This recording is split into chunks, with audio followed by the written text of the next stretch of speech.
देश का गृह मंत्री को इस्तीफा देना पड़ेगा।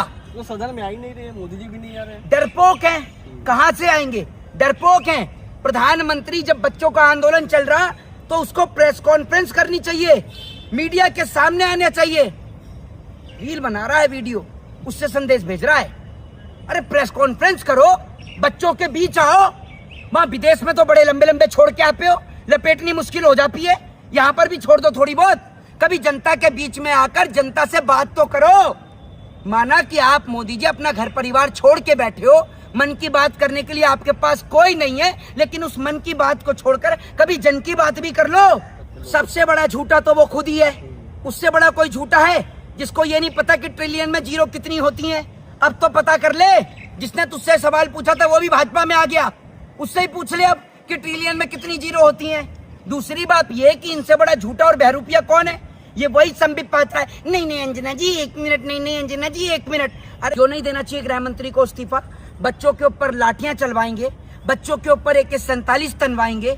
बच्चों का क्या दोष है? सिर्फ इतना सा दोष है कि उनके पापा गृह मंत्री नहीं है।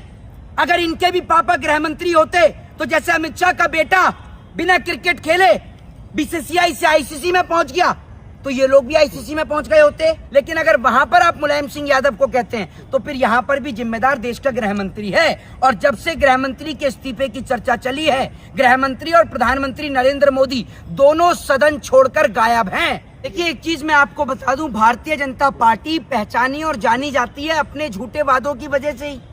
पहले ये वादे चुनावी तौर पर जनता को समझना चाहिए कि चुनाव में भाजपा कितने झूठे वादे करती है। कभी 2 करोड़ रोजगार का झांसा खुद मोदी देते हैं, कभी 15 लाख रुपए का झांसा देके जाते हैं। तो इनका काम तो झूठ बोलने का ही है।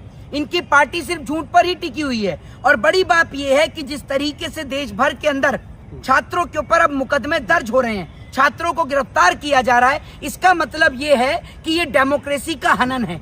ये डेमोक्रेसी को खत्म करना चाहते हैं। ये चाहते हैं कि दोबारा कोई भी छात्र इनके खिलाफ प्रदर्शन और प्रोटेस्ट में हिस्सा न ले सके। ये जेल का डर दिखाकर और मुकदमों का डर दिखाकर छात्रों और नौजवानों की आवाज को बंद करना चाहते हैं। पायलट गन चलने की बात आ रही है, लेकिन बीजेपी मानने को तैयार नहीं है कि पायलट गन चलाता। नहीं, एक बात आप मुझे ये बताइए, अगर बीजेपी मानने को तैयार नहीं है तो अभी आपने देखा कि बिहार के अंदर जब छात्रों के ऊपर एक पुलिस वाला, एक बिहार पुलिस का जो जवान है वो AK-47 चला देता है, तभी तो उसको सस्पेंड किया गया।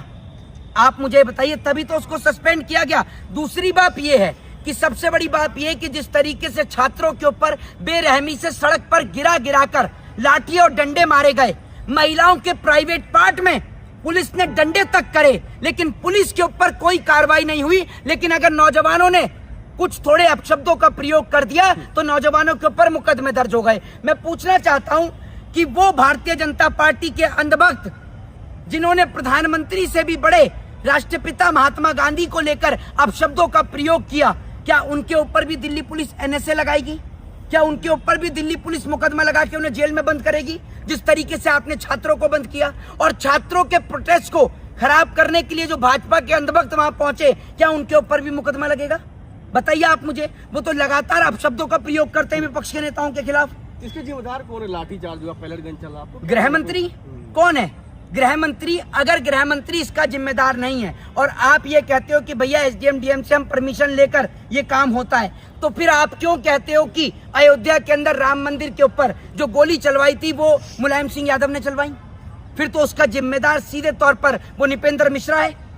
आप मुझे ये बताइए ना। और अगर वहां पर जिम्मेदार निपेंद्र मिश्रा है तो सीधे तौर पर यहाँ पर फिर आप DM को कह सकते हैं, SDM को कह सकते हैं। लेकिन अगर वहां पर आप मुलायम सिंह यादव को कहते हैं तो फिर यहाँ पर भी जिम्मेदार देश का गृह मंत्री है। और जब से गृह मंत्री के इस्तीफे की चर्चा चली है, गृह मंत्री और प्रधानमंत्री नरेंद्र मोदी दोनों सदन छोड़कर गायब हैं, सदन में आ ही नहीं रहे। और आज जिस तरीके से सदन के अंदर पप्पू यादव ने पूरा ड्रामा दिखाया कि किस तरीके से राम मंदिर का चंदा चोरी हुआ, अब लोग कह रहे हैं कि उनकी भावनाएं आहत हो रही हैं। आपकी भावनाएं तब आहत नहीं हुई जब राम जी के अयोध्या के अंदर जब बीजेपी के नेता वहां पहुंचते हैं तो हनुमान जी से नृत्य करवाया जाता है उनके स्वागत के लिए। कभी प्रधानमंत्री मोदी भगवान को पतंग बना के उड़ाते हैं, तब इनकी भावनाएं आहत नहीं होती लोगों की? बताइए आप मुझे। अगर आपकी अब भावना आहत हो रही है तो आप राम भक्त नहीं, आप भाजपा के अंधभक्त हैं, याद रखिएगा। कह रहे हैं कि इस्तीफा देना चाहिए गृह मंत्री को। क्यों नहीं देना चाहिए गृह मंत्री को इस्तीफा? बच्चों के ऊपर लाठियां चलवाएंगे, बच्चों के ऊपर AK-47 तनवाएंगे। बच्चों का क्या दोष है?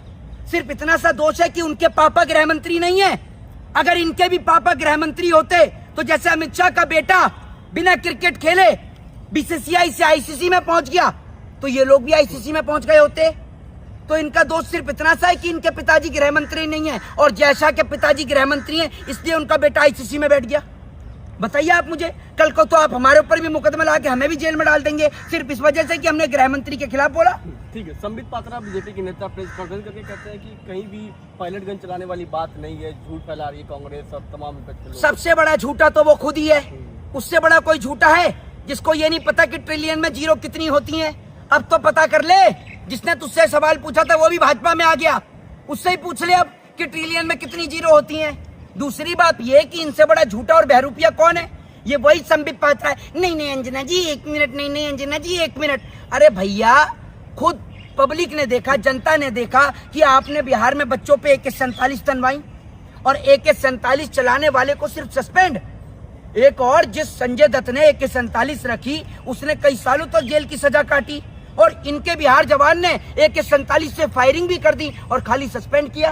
पहली बात, उसके पास AK-47 कहां से आई? AK-47 का एक अलग नियम होता है, अलग प्रावधान है भारतीय संविधान में। आपने AK-47 कैसे बच्चों के ऊपर फायर कर दी? आप इस सवाल का जवाब दीजिए, और जवाब आपके पास है नहीं, इसलिए देश का गृह मंत्री को इस्तीफा देना पड़ेगा। वो सदन में आ ही नहीं रहे, मोदी जी भी नहीं आ रहे। डरपोक हैं, कहां से आएंगे? डरपोक हैं। प्रधानमंत्री जब बच्चों का आंदोलन चल रहा तो उसको प्रेस कॉन्फ्रेंस करनी चाहिए, मीडिया के सामने आना चाहिए। रील बना रहा है, वीडियो, उससे संदेश भेज रहा है। अरे प्रेस कॉन्फ्रेंस करो, बच्चों के बीच आओ। वहां विदेश में तो बड़े लंबे लंबे छोड़ के आते हो, लपेटनी मुश्किल हो जाती है। यहाँ पर भी छोड़ दो थोड़ी बहुत। कभी जनता के बीच में आकर जनता से बात तो करो। माना कि आप मोदी जी अपना घर परिवार छोड़ के बैठे हो, मन की बात करने के लिए आपके पास कोई नहीं है, लेकिन उस मन की बात को छोड़कर कभी जन की बात भी कर लो।